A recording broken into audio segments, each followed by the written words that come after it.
folks. Howdy. So we just got back from the movies, so we decided we would do another trailer versus film. We saw The Hustle. We did. Yeah. So if you're not familiar with that movie, it is a film starring Anne Hathaway and Rebel Wilson. And the trailer, the official trailer from MGM is linked below. And while we're at it, I'm going to read the description to you. There's a lot of stuff you can kind of take from the description, so I figured I'd let you guys hear it from me. In the hilarious new comedy, The Hustle, Anne Hathaway and Rebel Wilson star as female scam artists, one low rent and the other high class, who team up to take down the dirty, rotten men who have wronged them. Okay, so let's talk about a couple of things. We'll get around to that in just a second. So first of all, if you've seen the trailer, which if you haven't, pause it right here and go watch, and then we'll see you in a second. Then you will have heard a series of accents that Anne Hathaway does. And like personally for me, I found them to be very difficult to believe. It wasn't very believable. So if she walked up to me and I heard the accent, just the way her mouth was moving made me kind of question the, what's the word I'm looking for? Authenticity. Yeah, good job, honey.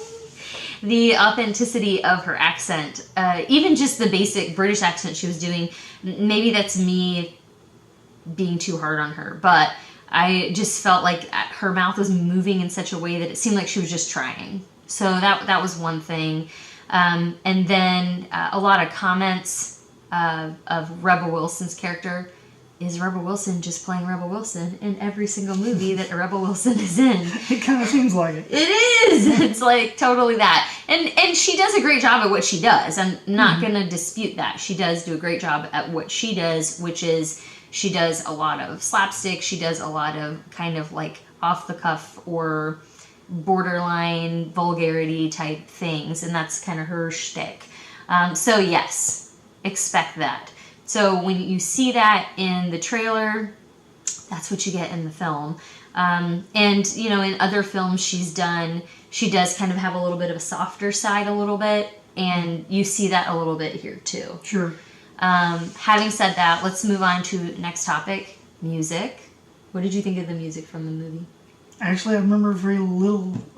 Because it was so action-packed.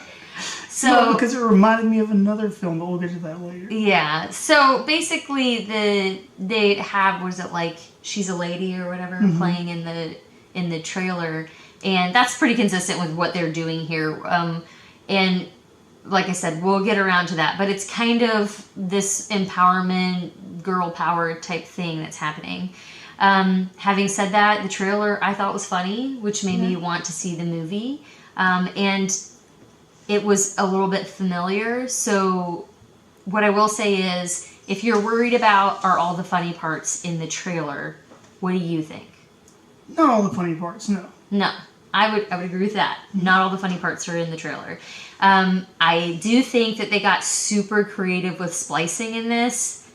There were even some parts of splicing in the trailer that were like mid-sentence. They're splicing things together. So that is misleading. I always say that, but I'm going to continue to say it until I see a film that shows me, like, you know, something that isn't trying to make me think it's something else. So yeah, mid-sentence, they're sitting here splicing stuff together to make it look like it's something that it isn't. All right, so I'm going to let Paul take over. And, let's see. No, I You'll lied. take over before I take over. lied. The last thing, and this is kind of leading into Paul taking over, is at 2:36 in the trailer, you'll see kind of the title, the screen with the title, and then underneath it is some words, and the words say, "They're giving dirty, rotten men a run for their money." So I think that's like almost kind of a, what's the word I'm looking for, like a dig. It's kind of a dig at what they're trying to do, which is they're on the kind of train of remaking things with women, like funny, strong women being the lead characters that were made before by men. kind of like the current Ghostbusters film was a remake of the original Ghostbusters film with all men. This movie, to me, was a remake of the 1988 classic, if you will, of Dirty Rotten Scoundrels.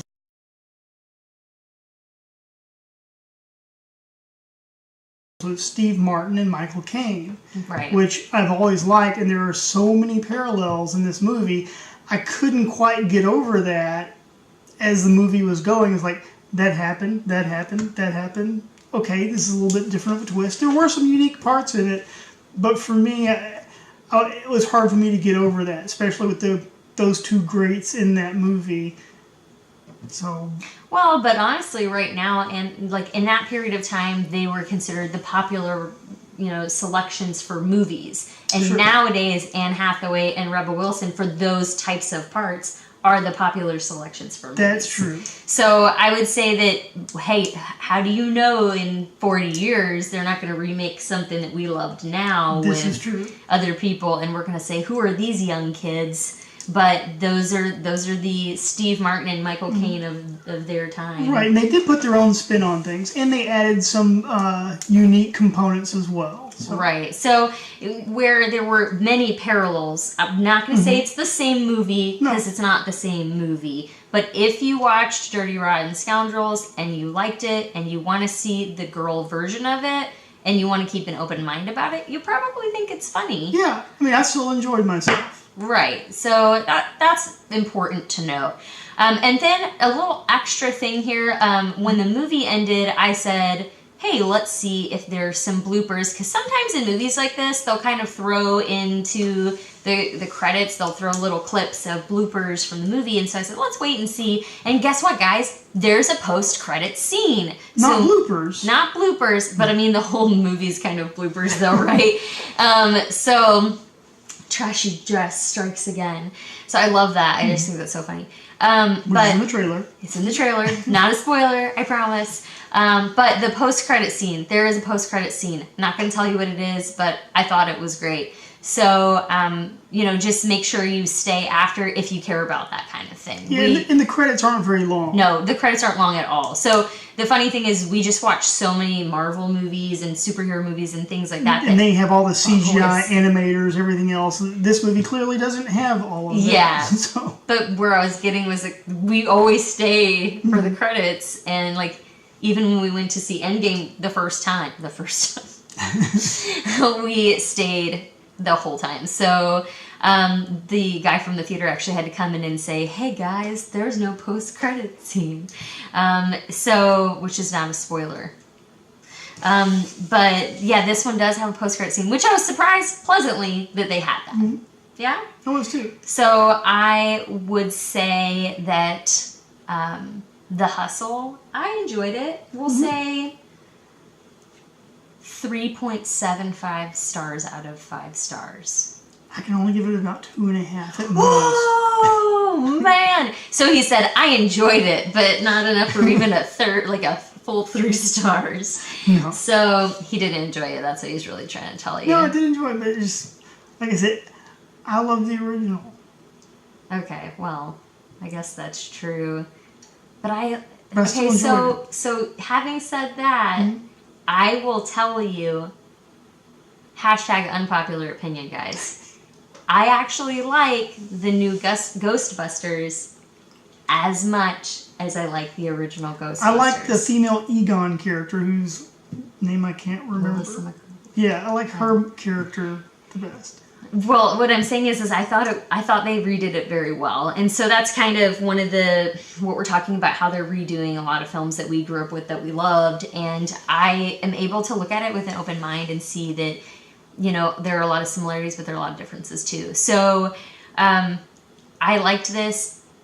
Just so you guys know, if you want to watch Dirty Rotten Scoundrels, you can actually watch that on YouTube. So if you wanted to, you could potentially, I'll link it below, watch that, then go watch The Hustle and form your own opinion on what's better. Is it too much the same? Is there enough differences to make both interesting? Or are they both just trash? So that's up to you to decide. This is just our take on it. We enjoy going to the movies. We always enjoy going to the movies, even when the films aren't that great.